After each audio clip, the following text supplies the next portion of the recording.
Hello guys, welcome to our channel. आज हम class 12 के फिजिक्स का चैप्टर नंबर 6 इलेक्ट्रोमैग्नेटिक इंडक्शन का एग्जाम्पल नंबर 6.3 करने जा रहे हैं। Let read the question. Question में हमें क्या बोला है? क्वेश्चन में हमें दिया है कि एक सर्कुलर कॉइल है ऑफ रेडियस 10 सेंटीमीटर, उसमें कितने टर्न्स है? 500 टर्न है एंड रेजिस्टेंस कितना है? 2 ओम है। उसको अपन ने क्या लिख रखा है? परपेंडिकुलर रखा है to the horizontal component of the earth magnetic field. फिर उसे रोटेट कर दिया। It is rotated about its vertical diameter through 180 degree in 0.25 second. Estimate the magnitude of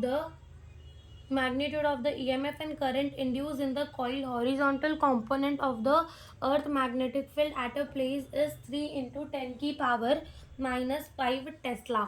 तो स्टार्ट करते हैं अपने क्वेश्चन को। तो क्वेश्चन में हमें क्या बोला है? सबसे पहले तो मान लो ये अपनी अर्थ की मैग्नेटिक फील्ड है, ठीक है, और इस मैग्नेटिक फील्ड की वैल्यू हमें कितनी गिवन है? 3 into 10 की पावर -5 टेस्ला। तो ये horizontal component of the magnetic field है। ओके, नाउ यहाँ पर क्या है कि एक सर्कुलर कॉइल है जिसका रेडियस जो है वो 10 सेंटीमीटर है और हम क्या बोल सकते हैं? 10 की पावर -1 मीटर है, ठीक है। और उसमें कितने टर्न्स है? 500 टर्न्स है और जिसका रेजिस्टेंस कितना है? 2 ओम है। अपन ने उसे क्या किया है? परपेंडिकुलरली प्लेस्ड कर दिया है to the horizontal component of the magnetic field, ठीक है। Horizontal component of the magnetic field पे उसको परपेंडिकुलरली प्लेस किया, यानी कि हमने उसको परपेंडिकुलरली, यानी कि ऐसे रखा हुआ है परपेंडिकुलर, और ये जैसे मान लो ऐसे रखा हुआ है परपेंडिकुलर जैसे, और सारे फ्लक्स जो है वो ऐसे, सॉरी, मैग्नेटिक फील्ड जो है वो ऐसे जा रहे हैं, ठीक है। तो यहाँ पे इसका एरिया वेक्टर कैसा होगा? एरिया वेक्टर हमेशा परपेंडिकुलर होता है, ठीक है। तो यहाँ से एरिया वेक्टर क्या होगा? एरिया वेक्टर अपना ये आ जाएगा। तो यहाँ पर जो थीटा है between the magnetic field and the area vector वो कितना है? 0 डिग्री है। तो इनिशियली तो अपना ऐसे रखा हुआ है, ठीक है। इनिशियली अपना ऐसे रखा हुआ है, थीटा कितना है? 0 डिग्री है। उसके बाद क्या बोल रहे हैं कि ये मान लो अपना again horizontal component of the earth magnetic field. अब इस कॉइल को क्या कर दिया है? रोटेट कर दिया उसके वर्टिकल डायामीटर में। मान लो कॉइल ऐसे रखी होगी, ठीक है, सर्कल में कॉइल जो है वो रखी होगी सर्कुलर पे कॉइल, और उस कॉइल को रोटेट कर दिया। कैसे रोटेट कर दिया? 180 डिग्री, यानी कि ये वाला जिसका फेस था उसे रोटेट कर कर कहाँ ले आए? 180 डिग्री पर ले आए। जैसे कि मान लो फर्स्ट वाले कंडीशन में जो कॉइल था वो ऐसे रखा था, ठीक है, और ये उसका क्या है? वर्टिकल डायमीटर है। एरिया वेक्टर उसका कैसा रहेगा? ऐसा रहेगा, ठीक है। एरिया वेक्टर कैसा रहेगा उसका? ऐसा रहेगा, ठीक है। तो ये उसका एरिया वेक्टर था और कॉइल जो था वो वर्टिकली रखा हुआ था। तो यहाँ थीटा कितना बन रहा था? 0। फाइनल कंडीशन में देखो हमने क्या किया? उसका वर्टिकल डायमीटर उसका ये होगा, तो उसको उसके वर्टिकल डायमीटर से 180 डिग्री जो है रोटेट कर दिया गया है ऐसे, ठीक है। वर्टिकल डायमीटर से उसको 180 डिग्री जो है रोटेट कर दिया है हमने, ठीक है। रोटेट कर दिया तो यहाँ पर एरिया वेक्टर इसका यहाँ आ जाएगा। तो यहाँ पर थीटा कितना बन जाएगा? 180 डिग्री।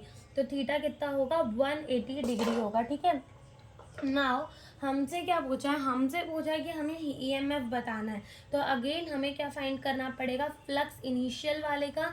इनिशियल का फ्लक्स कितना हो जाएगा? बी ए कॉस थीटा जितना। बी हमें कितना गिवन है? 3 into 10 की पावर -5। एरिया कितना हो जाएगा? पाई आर स्क्वायर जितना। तो पाई इंटू आर स्क्वायर, यानी कि 10 की पावर -1 का स्क्वायर हो जाएगा। और cos 0 degree and cos 0 degree कितना होता है? 1 होता है।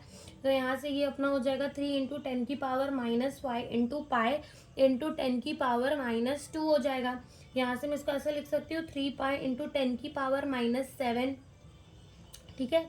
तो ये हमारा इनिशियल फ्लक्स आ गया। अब फाइनल फ्लक्स फाइंड कर लेते हैं कि फाइनल फ्लक्स कितना होगा? B A cos theta. Again B कितना है? 3 into 10 की power -5। Area again pi into r square, यानी कि 10 की पावर -1 का स्क्वायर। एंड यहाँ हो जाएगा cos 180 degree and cos 180 degree is equals to -1। तो अगेन ये हमारा कितना हो जाएगा? 3 पाई इंटू 10 की पावर -7, लेकिन कैसा? माइनस का।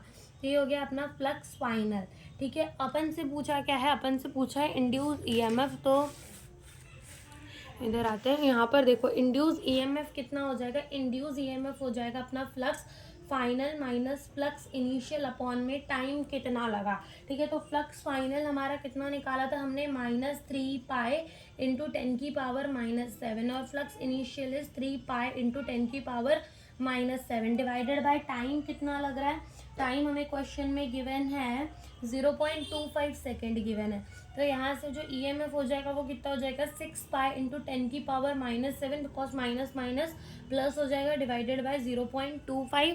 ठीक है, 0.25। अब यहाँ से EMF जो होगा वो हो जाएगा 6 पाई की value 3.14 into 10⁻⁻7 divided by 0.25। Okay, यहाँ पर हमें एक चीज़ और करनी पड़ेगी, हमें कॉइल के नंबर ऑफ टर्न्स दे रखे कि कितने नंबर ऑफ टर्न्स है कॉइल के अंदर, तो इसको n से मल्टीप्लाई कर देते। कितने नंबर ऑफ टर्न्स है उससे मल्टीप्लाई कर देते। तो कितने नंबर ऑफ टर्न्स है, 500 टर्न्स है। ठीक है, इसको हमने मल्टीप्लाई कर दिया। तो यहाँ से हमारा जो EMF है, देखो पॉइंट हटाओ, ऊपर क्या आ जाएगा 10 आ जाएगा।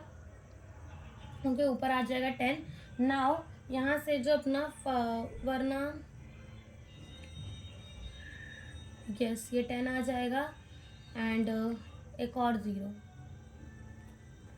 5 5 ज़ा 25 एंड 5 2 ज़ा 10 और एक 0 हो जाएगा, 5 1 ज़ा 5 5 4 ज़ा 20 हो जाएगा। ठीक है, जब इन सबको मल्टीप्लाई करेंगे तो जो हमारा आंसर आएगा वो आएगा 37680 इंटू 10⁻⁻7 और हम इसे कैसे लिख सकते हैं, हम लिख सकते हैं 3.8 इंटू 10⁻³ वोल्ट। तो ये हमारा क्या आ गया, EMF आ गया ना। हमसे पूछा है करंट कितना होगा, तो करंट होगा EMF अपॉन में रेजिस्टेंस। EMF कितना आया 3.8 इंटू 10⁻³ अपॉन में रेजिस्टेंस कितना गिवन है क्वेश्चन में, रेजिस्टेंस हमें गिवन है 2 ओम।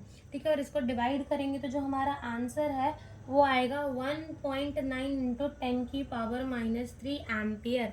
तो यही हमसे इस क्वेश्चन में पूछा था। Thank you for watching the video.